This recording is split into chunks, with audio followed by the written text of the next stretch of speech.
At ViStar Credit Union, we believe in helping members reach their financial goals and building stronger communities. It's why we offer our members better rates and give back to the places we call home. ViStar Credit Union. Visit vistarcu.org/join. Baptist Health is a proud supporter of First Coast Connect with Melissa Ross. Baptist Health, committed to building a healthier community for all of us. More info at 202-4YOU or baptistjacks.com. North Florida TPO, proud sponsor of WJCT's First Coast Connect, bringing to the community innovation in transportation planning, commuter services, clean fuels, and intelligent transportation systems. More at northfloridatpo.com. This is WJCT News 89.9 in Jacksonville. Ahead in the next 5 minutes, live local news for the First Coast from the WJCT News team.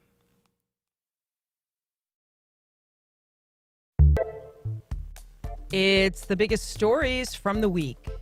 I'm Melissa Ross, and just ahead this hour on First Coast Connect, a look at the region's top stories with our Friday Roundtable.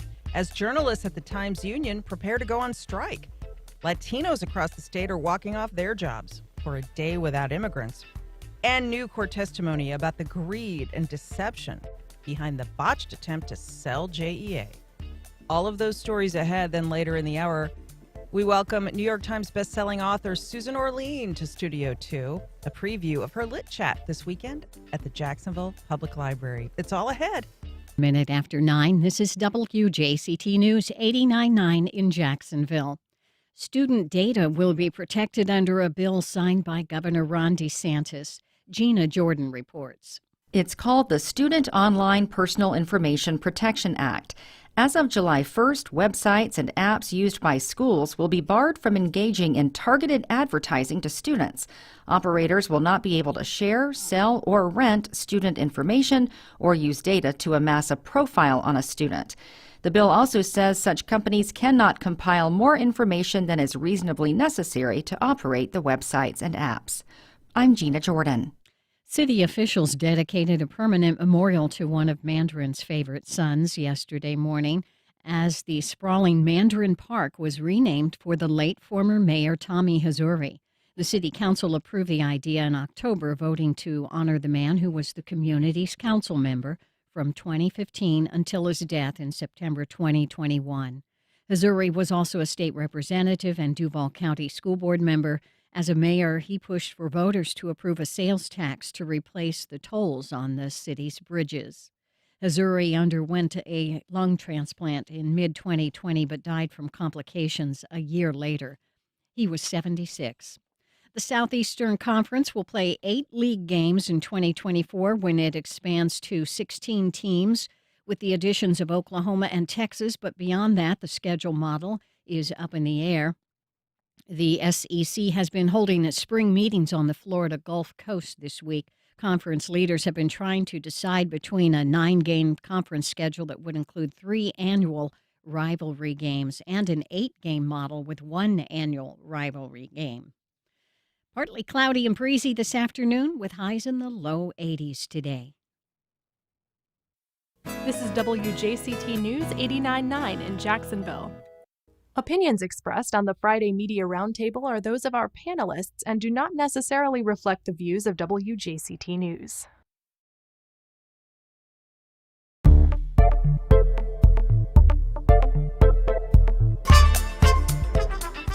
The journalists of the Florida Times-Union prepare to go on strike.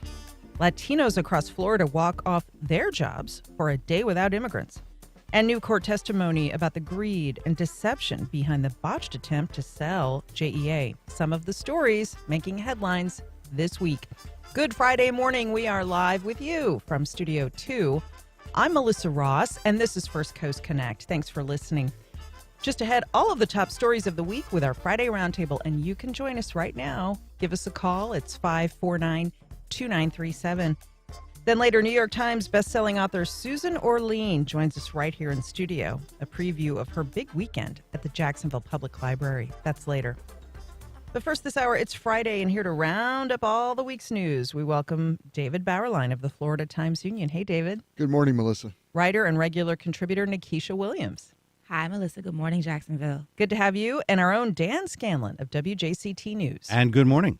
Good to have all of you. Everyone listen live on the radio right now, or you can watch our fabulous panel on our video stream. It's up right now on Facebook and YouTube. The number to join us, 549-2937. You know, so much news happened this week, but here is our top story. The Times Union News Guild says it will join a wave of nationwide strikes starting on June 5th. That's the day of Gannett's annual shareholder meeting. Hundreds of union journalists in 24 newsrooms from California to New York are expected to take part in the strike to demand that Gannett gets serious about reinvesting in local news. This is the largest collective action Gannett employees have taken to date. The Times Union News Guild represents journalists at the Florida Times Union newsroom, and they will gather with supporters at noon on June 5th at Riverfront Plaza, formerly the site of the Jacksonville Landing, for a demonstration in support of walkouts, better pay, and more support for local news. The Guild will then do a one-day strike on Tuesday, June 6th. We begin the hour with a closer look, and the number to join us is 549-2937. What are your thoughts about reporters at the Times Union going on strike? Emails to firstcoastconnect@wjct.org and tweets to @MelissaInJax. David Bauerlein, let's begin with you, one of the leaders of the Guild at the Times Union newsroom. You and your colleagues have been trying to negotiate a new contract with Gannett for almost 5 years now, and I guess talks have broken down. So tell us why you finally made the decision to join this walkout. So we made the decision for several reasons. One, we wanted to show solidarity with our colleagues, stand together, stand up for something that we really believe strongly in. This is our chosen profession. We believe that it's an important one. We believe in the value of local news. And one of the reasons we formed the Guild in 2018 was because we had seen this incessant cuts, the loss of journalism, the loss of that talent, the loss of the ability to cover this community the way that the Times Union has been able to historically. And so that's part of the reason we're also doing this, participating in this strike, because we have been bargaining now in good faith for 5 years to get a contract with Gannett. And we do believe that the contract should provide more, not less, for the journalists who work there. I mean, we've seen cuts. We're doing more with less. We've dealt with the pandemic over the past 5 years, and we've worked through that. We've continued to do award-winning journalism for the Gannett and our readers. And so we think that we should not have a contract that effectively says your take-home pay is going to be less because your benefits are going to be different. Only 1/4 of the newsroom would get pay raises out of the offer. So that means 3/4 of the newsroom that has not had pay raises since 2018 would go another 2 years, 7 years without a pay raise, while we know, and everybody who's listening knows, it costs more for gas, rent, everyday expenses. So inflation has been eating our lunch, and we feel like it's time for Gannett to invest in local newsrooms, including ours. It's 549-2937.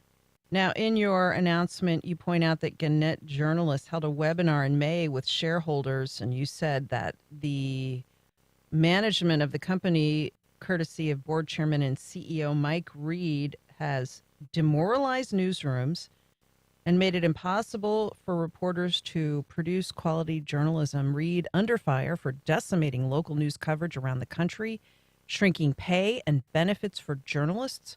It is the nation's largest newspaper chain. Gannett owns more than 200 daily newspapers across the country. In a survey, you point out the News Guild found that local news stories across the Gannett empire had declined by anywhere from 60 to 95% over the last decade. Gannett has cut nearly 20% of its journalism jobs in the last year alone. Now, David, let me just remind everyone listening to this right now. If it weren't for David, Nate Monroe, Mark Woods, and other journalists at the Florida Times Union, everybody out there right now listening to the sound of my voice, you know what? You'd be paying your utility bills to Florida Power and Light right now, not JEA. If it were not for the investigative work of the journalists at the Florida Times Union, our local utility, JEA, almost certainly would have been sold to the parent company of Florida Power and Light. The top executives at JEA would have pocketed many millions of dollars in a scheme that we'll talk about later in the show. And all of you would have been paying your utility rates to an investor-owned private utility, which is what so many voters out there said they did not want. The reason the voters spoke out against it is because the Times-Union told them about it. So when you complain about local news or you say something is fake news, you know what? Take a minute and think about how these journalists at the Times-Union saved this community so much money because they did their job. They held government accountable. That's what they do. So I would ask everyone to reflect on that as these journalists prepare to go on strike. David. No, thank you very much, Melissa. And I appreciate greatly what you just said there. And I do think that in Jacksonville, we have a strong media landscape. There are many media organizations, including this one, that do great work day in and day out. I just think that daily journalism is a legacy of how it operates, can commit those resources to do something like we did with JEA, where we were able to really drill deep and bring the story to readers in a way that I think daily journalism and newspapers are able to do. And that's what we're fighting for, to be able to continue to have a newsroom that has the talent, the resources to be able to undertake that. So if the next big story like that comes along, we're there and we're able to cover it for the community and our readers. Now, you're walking out June 6th after a big rally downtown on the river June 5th, and you invite people to come out on June 5th. We'll mention that again in a minute, but let me ask you, when you walk off the job June 6th, will the paper still publish? The paper will still publish, and the reality is a one-day strike is not going to bring Gannett to its knees. Gannett can get stories from other Gannett publications and put those in the news hole. Obviously, they can. But there won't be any local news in the local paper on Tuesday, June 6th? Right. That's right. They may have stories that we wrote a week ago that they run that day. There's different things that a company can do to kind of smooth over the impact for readers on a one day. And that's why we really want to spread the word and have people understand why we're doing what we're doing out there in the community. So there will still be an online site and there will still be a print edition. So that's not going to change. What is going to change is that on that day of the strike, we're not going to be doing the work that we would usually be doing for our readers. 549-2937 to join us. Has this ever happened before in the history of the Florida Times-Union? Not that I'm aware of. I think this is a historic event for us to be doing it. It was a very hard decision for us to make, not one that we took lightly. But we're not alone in this, and that was really important for us to know that we could add our voices and amplify our voices here in Florida. The Palm Beach News Guild, which represents the Palm Beach Post, is doing a one-day walkout. The Southwest Florida News Guild, which represents two papers in Southwest Florida, are doing a walkout. So, but it's fresh, uncharted territory for us to be doing this. And I think it's a result of what we've seen year after year after year and continuing to try to change the course of Gannett and how it deals with its financial situation. Speaking of which, you launched a GoFundMe to cover your lost wages for the day you and your colleagues will be walking out, and you've already raised the amount you needed. So that's good to see the community support. It was fantastic, Melissa. It's just a gift is simply what it is. It's a great gift from the community to us. We were able to raise our fundraising goal of $4,000 in, I think, just 6 hours. It was a number of contributors. And so, from the bottom of our hearts, we really thank everybody who helped us out. But that points up the reason why you're striking. $4,000 covers the pay of all of you for one day. That's just not enough money for everything all of you are doing. Completely agree. And, our proposal is modest. We're not going to be able to offset all of the hit that inflation has taken on us. We're saying to Gannett that we want to see pay raises because they've been deserved, earned by the people in the newsroom.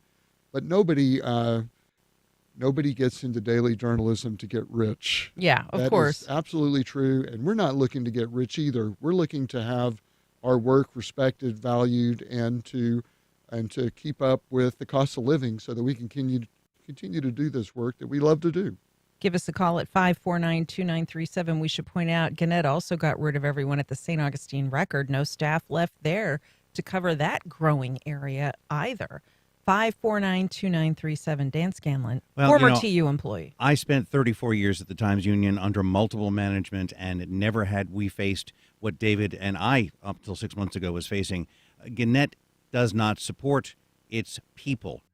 The editors at the Times-Union support their people. I will always be indebted to the guy who was my editor, Scott Butler, and the support that I got from him. Also, David has failed to mention, there was a pay cut a few years ago. So not only are they facing increasing prices in the world, there's less of that paycheck than there was.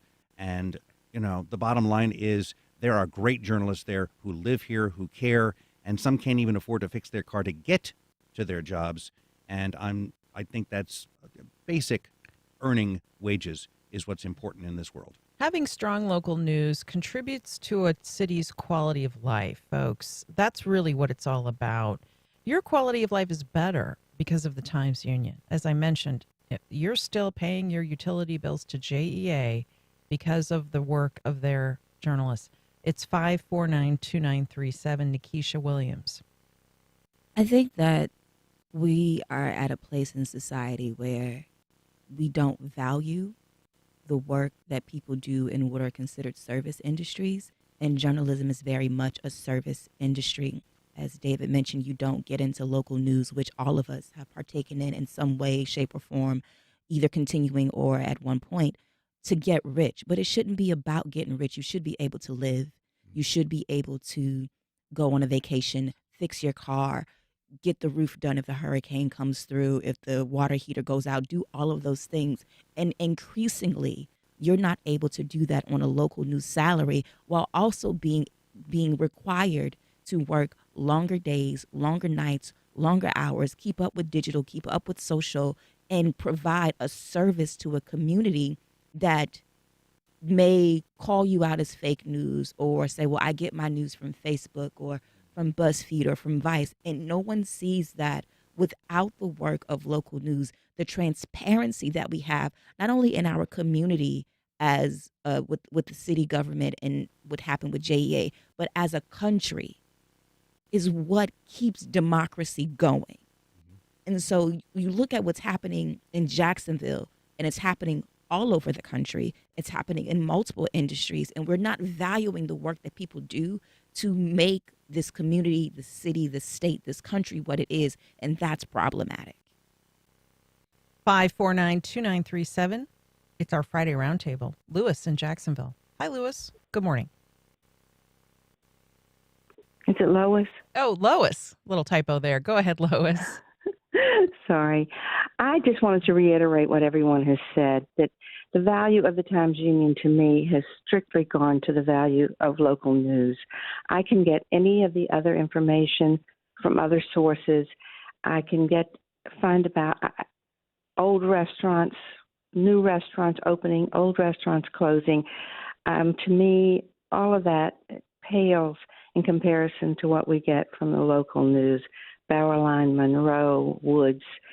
And I've really, really considered, I've kept it all these years, my subscription, but I've really considered not having it this year, or at least just going to online. I think the paper has gone down in every respect, except our local newsmen, men and women. So I honor and support what they're doing, and I would try to be there on the 5th. Thanks for that, Lois. Let's remind people again how they can join you on Monday. For sure. So we're going to be gathering at noon Monday. We'll be at Riverfront Plaza, which is the old Jacksonville landing site. We're going to be there with our signs. We'll be happy to we'll have extra signs to give to people who want to come join us. We'd really like to have a big show of support for what we do. And so we're inviting everybody to join us. It'll be a good gathering at noon Monday, Riverfront Plaza, downtown Jacksonville. Come on out noon Monday, June 5th, and support the journalists of the TU at Riverfront Plaza. And if you're just tuning in, it's our Friday Roundtable. We're rounding up the biggest stories of the week. with David Bauerlein, Nikisha Williams, Dan Scanlon, and me. And the number to join us is 549-2937. Now, speaking of strikes, did you notice strikes and protests drew big crowds across the country and across Florida Thursday as organizers spoke out against an anti-immigration law that was actually signed here in Jacksonville. It was dubbed the Day Without Immigrants, a general strike among Latinos and their allies.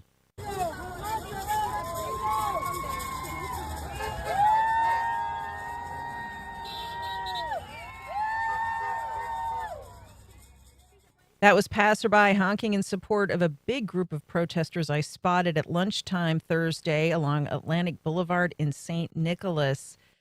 The whole point of this was to emphasize that Florida's economy, in large part, runs on the labor and talents of its immigrants, and they decided to walk off the job Thursday. Give us a call. Let us know your thoughts about a day without immigrants.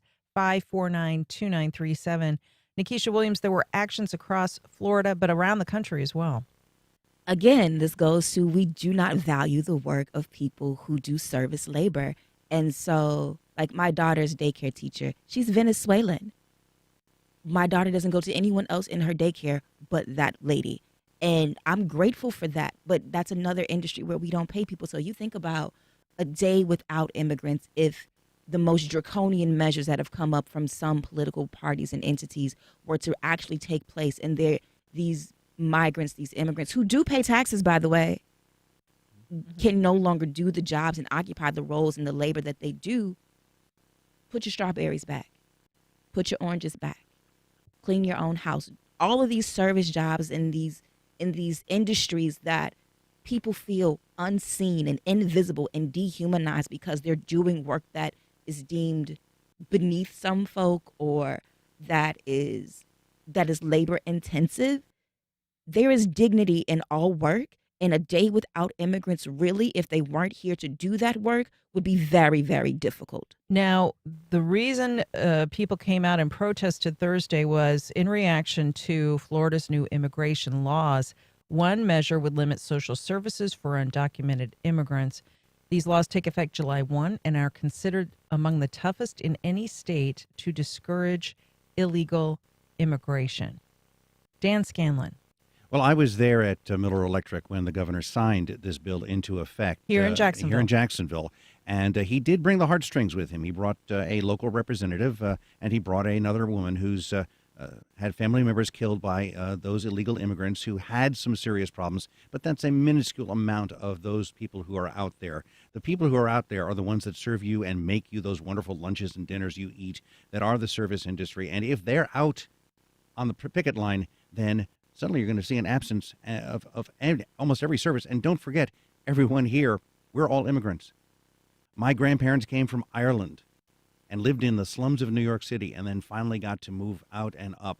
And because of that, I'm where I am today, and we are all where we are today because of that work ethic of those immigrant descendants. So I think the governor has some good points here, but the other question is, if you're a doctor and an illegal immigrant comes in, you've got to send the paperwork to the state.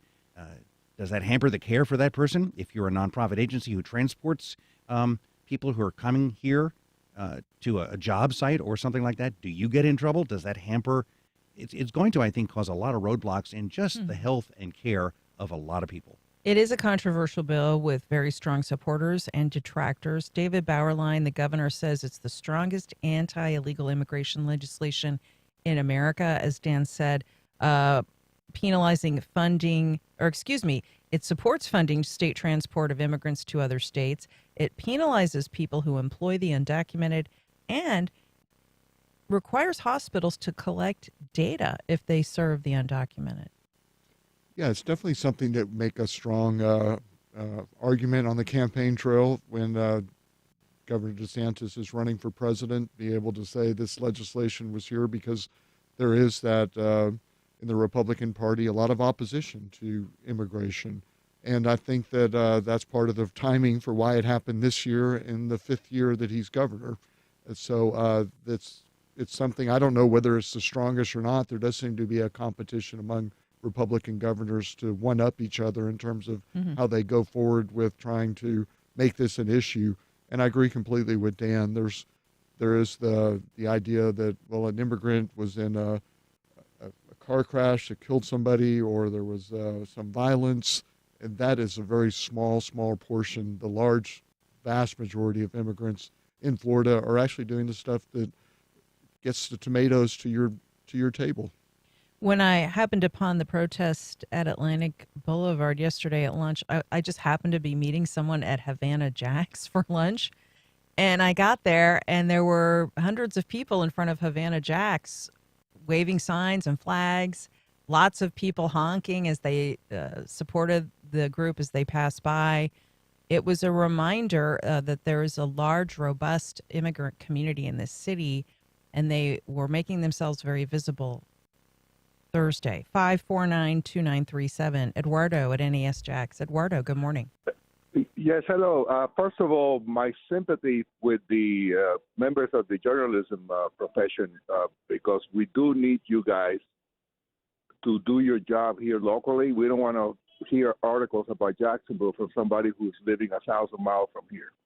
So best of luck. I think you have the full support of everybody in the community. Now, as a legal immigrant, I think we need to differentiate. I know the narrative is nicer if you throw the word immigrant to include everybody because it makes a lot more people. There's a difference with somebody who's here legally, according to the laws of the time when we came in, and somebody who basically sneaks in. Just like there's a difference with somebody who has a work visa, which is here again legally, and somebody who sneaks in. So let's not mix them up together. The Hispanic voted 59% for DeSantis, and they voted overwhelmingly for Rubio, and so did the Asians in the state of Florida. And they're both, Rubio and DeSantis, obviously against the illegal immigrants. Work visas, legal immigrants, no problem. But no country in the world can just let people just walk in. None of the countries where the people, all of us who immigrated come from allows it either. And just wanted to make that point. There's a difference between legal and documented or illegal. Undocumented is a nicer word. Let's use that. All righty. Thank you, Mark. Thank you. You know, this is an argument you'll hear often from immigrants like Eduardo. Dan? Yes, and undocumented, they still have many reasons to be here or to want to come here. The problems that are happening in Central and South America with governments and the abuse and the military issues, these people are frantic to save themselves and their children's lives, and even sending their children ahead, trying to get into a country that for centuries has been a bastion of freedom. So they want to be here. They'll do anything they can do to get here, and they routinely have a family or someone to give them a home as they try to find a job. Kevin in Daytona Beach. Good morning, Kevin. Good morning. Yeah, I just wanted to echo actually kind of what the last caller was saying, and just question this emphasis on the immigrants. I think everyone agrees that immigrants in the state of Florida are a big part of the economy, but this idea around illegal immigrants, I think the gentleman in the conversation just talked about families. You know, I've got a family, I've got 2 kids, and I don't want someone taking jobs from them, or being whether it's running someone over. I just don't understand why we're allowing illegal or undocumented people to be in the country. I don't understand. The gentleman just said there was a reason for people to be here. It's supply and demand, honestly, Kevin. It's supply and demand. It's they're coming because there are employers willing to employ them at lower salaries than people already living here want to work for, really. But I appreciate the call. There are about 775,000 undocumented immigrants in Florida, about 18% of the total immigrant population. That's according to the American Immigration Council. Nikisha. What we're failing to realize is that what's happening at the border, what's happening with immigration has been a problem in this country for decades, Democratic and Republican. There is blame on all sides here. Furthermore, when you see the destabilization in countries like Venezuela and Nicaragua or in Haiti and other places like that, those people are not illegal immigrants. They are asylum seekers. They are refugees from political persecution and opposition. So when they get to this country and they surrender to border control and immigration and ICE. They are doing so because they are fleeing for their lives. The United States made a promise and a commitment at the UN Human Rights Commission in 1951 and again in 1967 to do what it can and uphold its responsibility as a first world nation, as a rich country, to take in people who are fleeing these persecutions and these war zones and this destabilization. So when we talk about undocumented migrants and people who are really running for their lives to get to a safer place, we need to talk about them as people who are going through something and look at this country that has so much to offer and so much to give as a safe haven. Florida and Texas and Arizona and the states along the border should not be the only states to take on the burden, but it should be something that is done nationally. And it is up to all First Nation, developed countries, rich nations to take in people who don't have anywhere else to go. Period. 5492937. David Bauerlein, certainly states have tried different policies to deal with this problem, and we've seen some of the most conservative policies coming out of Governor DeSantis' administration. Ultimately, this is on the failure of Congress to pass comprehensive immigration reform, which they have failed to do repeatedly. There's no doubt that undocumented immigrants are here, and they are a big part of Florida's economy. They're a big part of the U.S. economy. And so if the argument is that there needs to be something that creates some legal way for them to work here, then maybe that's the solution, because the reality is that those workers are a big part of the economy. And it's kind of like you can't have it both ways. You can't enjoy the benefits of having the cheaper labor when you go to get stuff off the supermarket shelves, and then also complain that there are undocumented immigrants in the state and in the country. The produce you're getting at Publix, the guys you see landscaping, the little entryway to your neighborhood, the guys who maybe came to fix your old roof, even the people that built the Duval County Courthouse, undocumented people. And here's the people who are obviously trying to get sanctuary here, and yet that part of that bill is $12 million to transport those people to a sanctuary city or state. And you see what's happening in New York City. They're busing people to these suburbs and putting them up in hotels. They're opening old hotels, creating a massive drain on those cities and communities instead of finding a way to properly integrate these people into the community and make productive citizens out of them. Okay, we're going to switch topics now, and the number to join us is 5492937. It's Pride Month, LGBTQ plus month, of course. At the same time, a rash of new laws, particularly involving minors and trans adults, has Florida's community increasingly alarmed.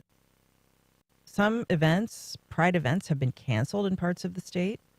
At the same time, LGBTQ people flocking to Florida for Disney's Gay Day celebration. The Pride Month festivities at the home of Mickey Mouse come amid a legal battle between Disney and Governor Ron DeSantis after the company spoke out against the state's so-called Don't Say Gay law. Tens of thousands of LGBTQ people are coming into Orlando this weekend to celebrate Gay Days in the face of a slew of anti-LGBTQ laws passed by the governor and Florida lawmakers. Nikisha? I think that's awesome that Disney continues to stand strong with the LGBTQ plus community. Florida has not been a stranger to homophobia and transphobia. I think back to the Pulse nightclub massacre. Well, you could go back to Anita Bryant.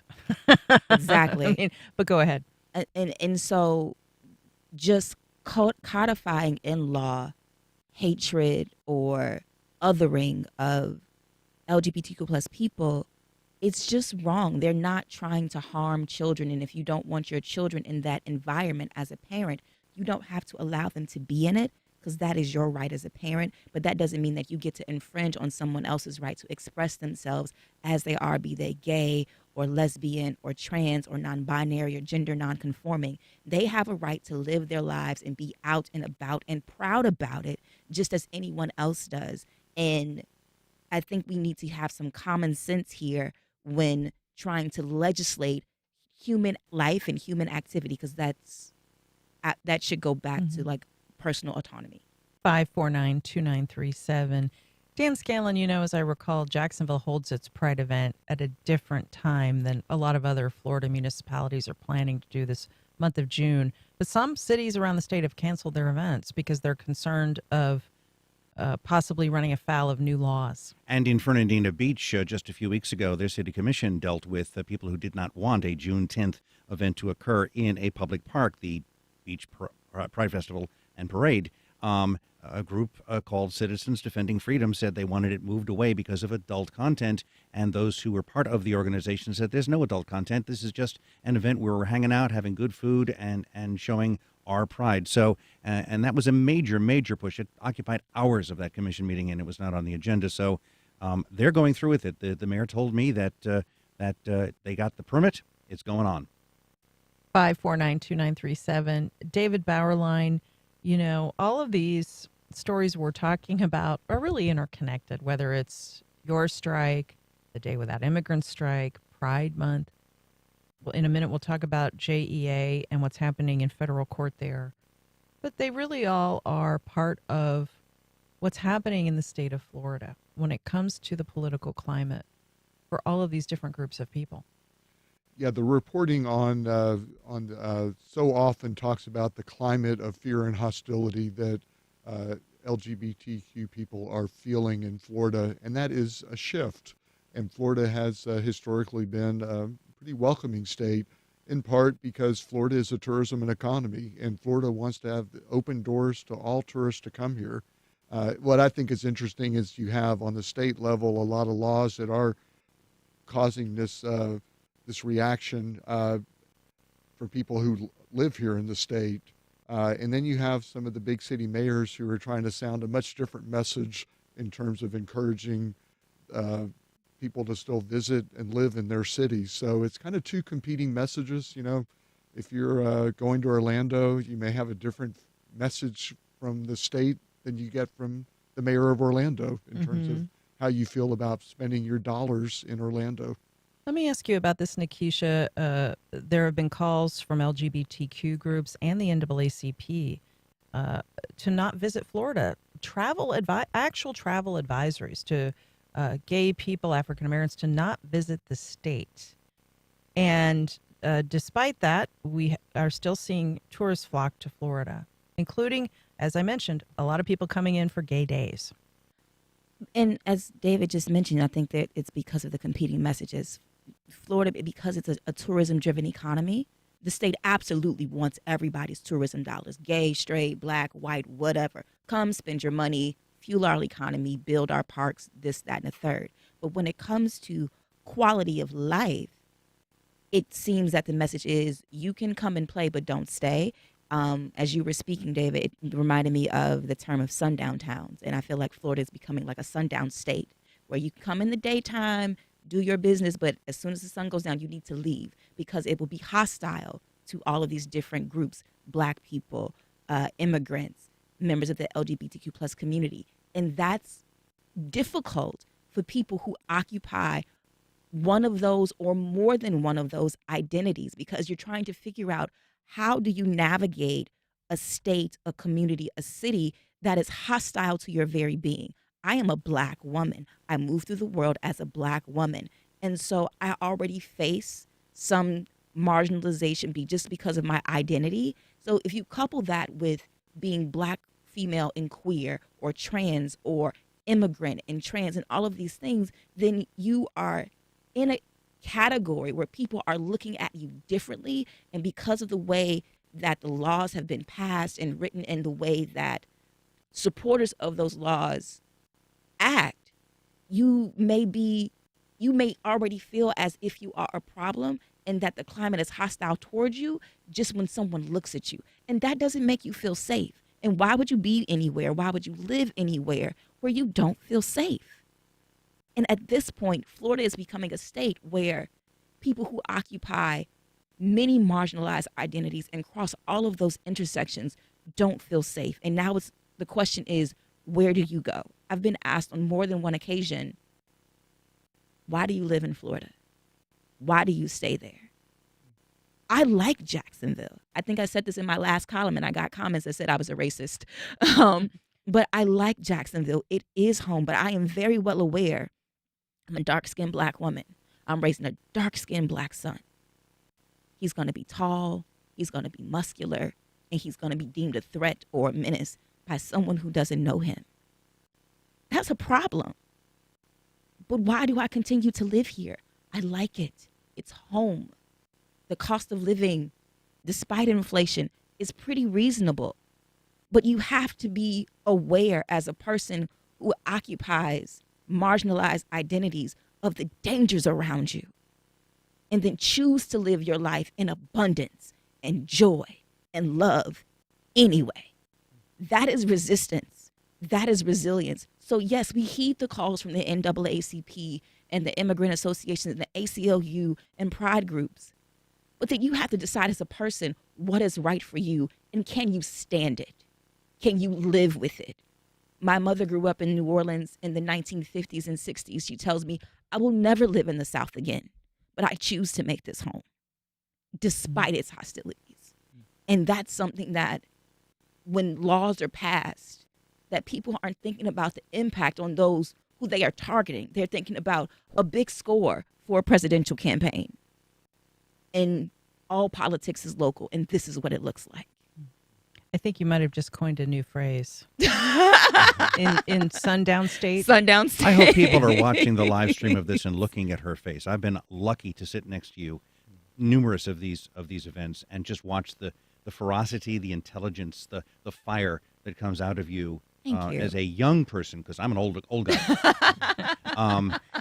And You again, ain't that old, Dan. And then our governor, when approached with this at the news conferences where the reporters are kept 30 feet away behind a rope, he says it's all a hoax. That we're not doing anything wrong. People want this, what we're doing, and yet we hear differently as journalists. We talk to people who want and who don't want, and a lot of people are saying they don't want, and yet those who want seem to be prevailing. Sorry.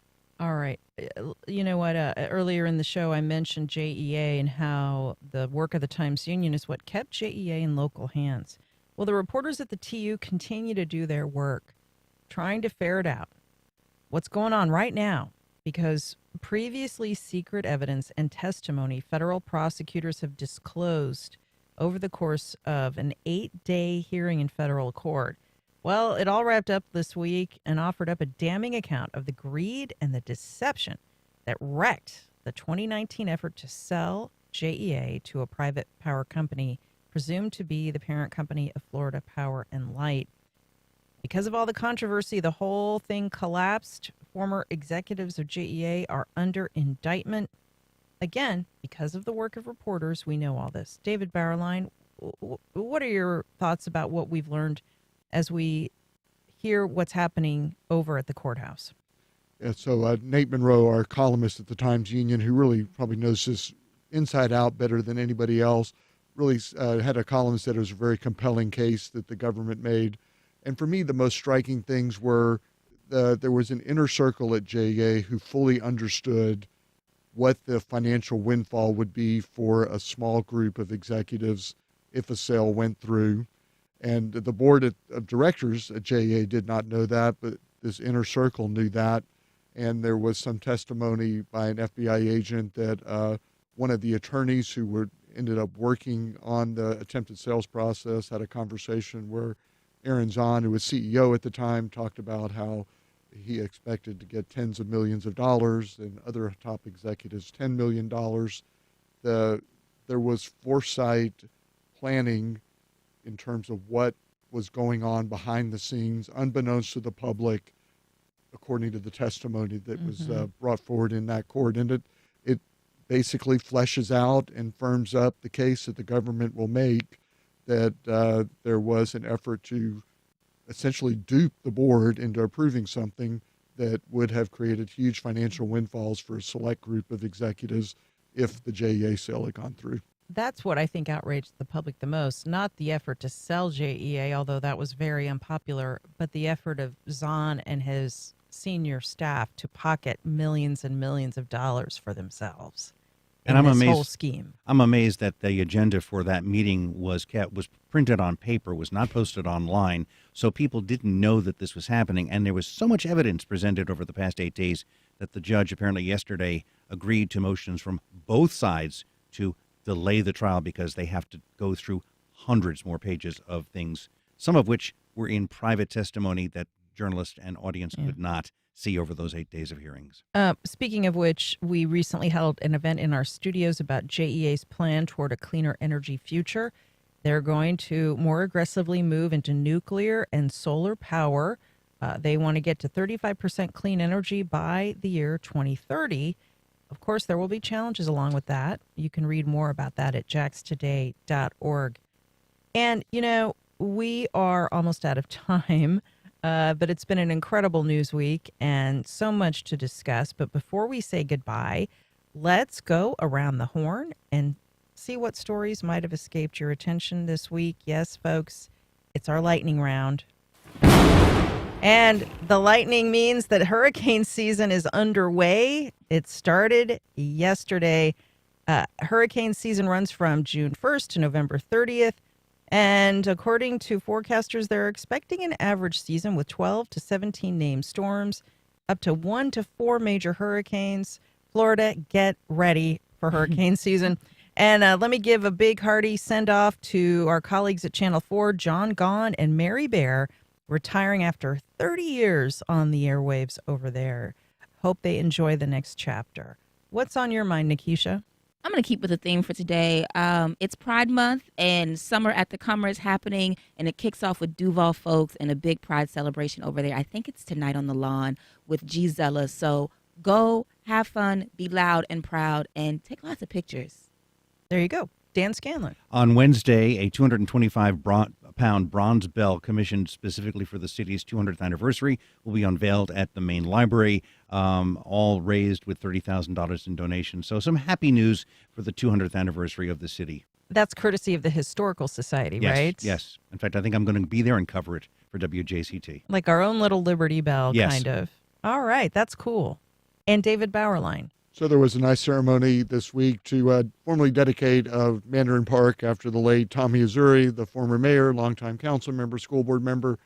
Mayor Curry was there along with Mayor-elect Donna Deegan, and Donna Deegan is related to Tommy Azuri, so she's the first woman mayor. I think she's probably going to be the first time we've had two mayors who come from the same family here in Jacksonville. I think that's right. And, correct me if I'm wrong, it'll be the first time the city's leadership is Arab American, in the form of Mayor Deegan and Ron Salem, who's assuming the presidency of the Jacksonville City Council. Of course, we have a strong, vibrant Arab American community in this city. So that is exciting, too, for folks.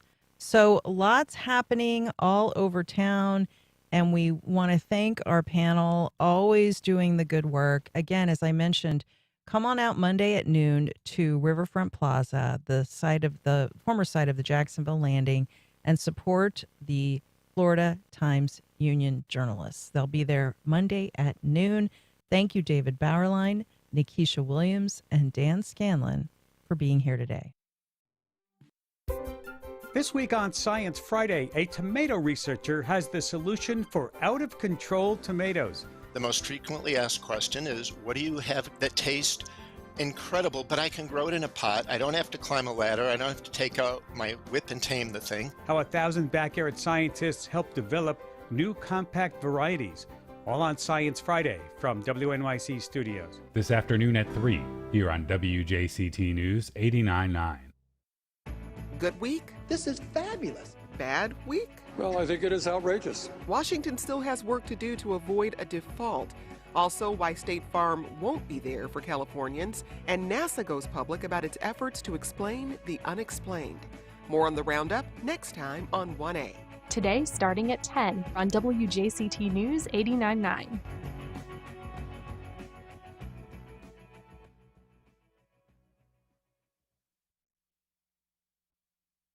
Welcome back.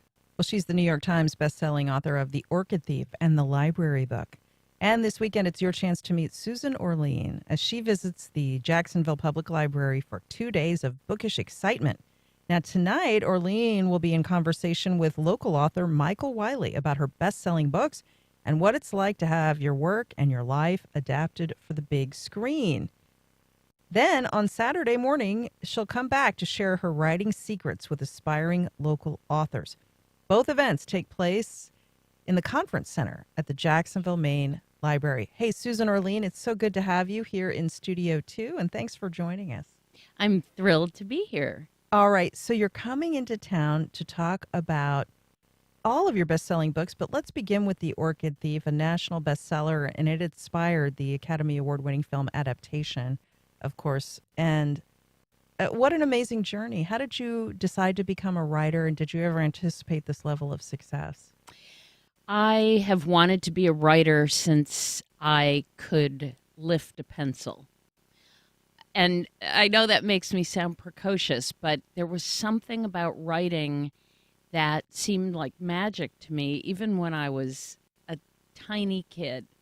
I used to write little books about my family trips, about stories I thought of, and I never seriously entertained any other profession, which either means I have a lack of imagination or I really felt drawn to the process of writing.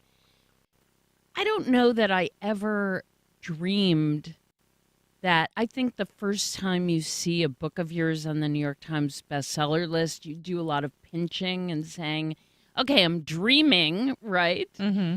But I felt so passionate about doing the kind of work I wanted to do that I never really saw any other path. It was like, this was what I was going to do. This is what I love doing. And somehow it would work. It would connect. It sure did. And not only did The Orchid Thief become a huge hit, it inspired a movie. What was it like to see the movie version?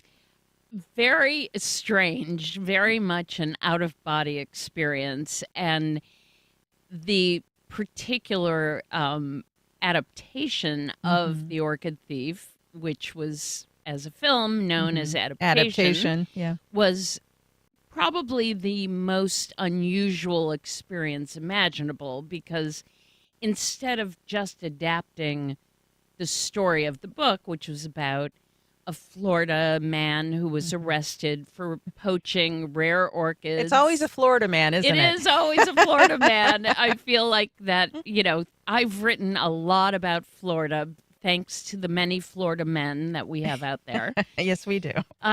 But it was also an adaptation that was about the adaptation of the book, and I became a character in the movie, which was not at all what I expected. And initially, I was very resistant and said, no, you can't do this.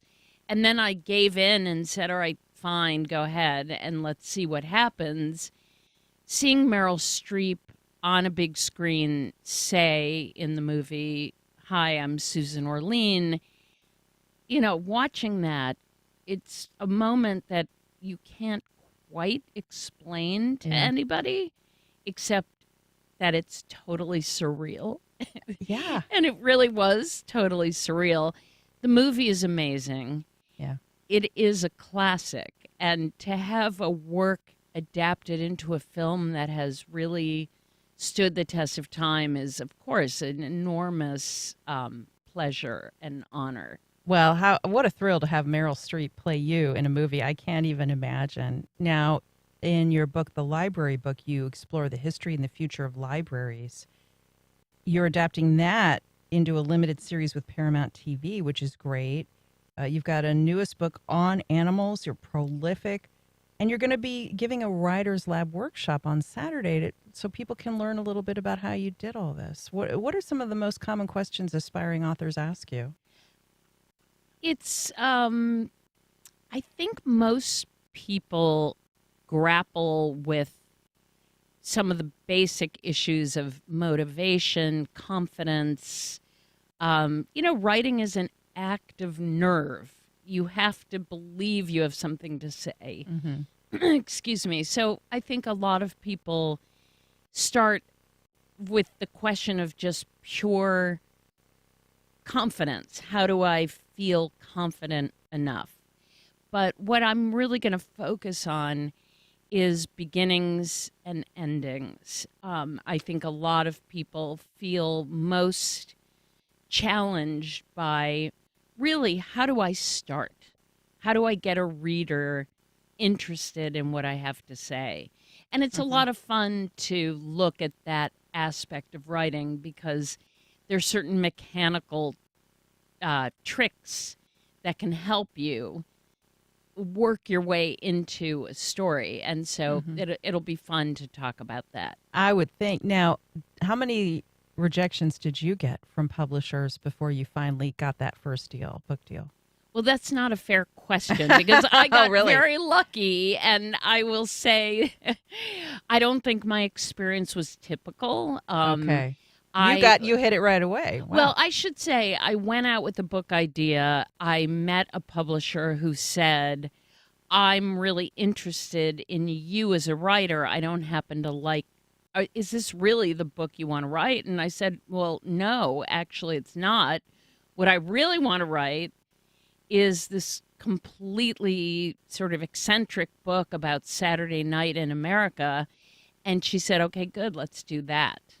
And that's how it began. And that's how it began. And it is not a typical story. So I don't mean to present it as a typical story, but it was a very marvelous, very fortunate way to begin.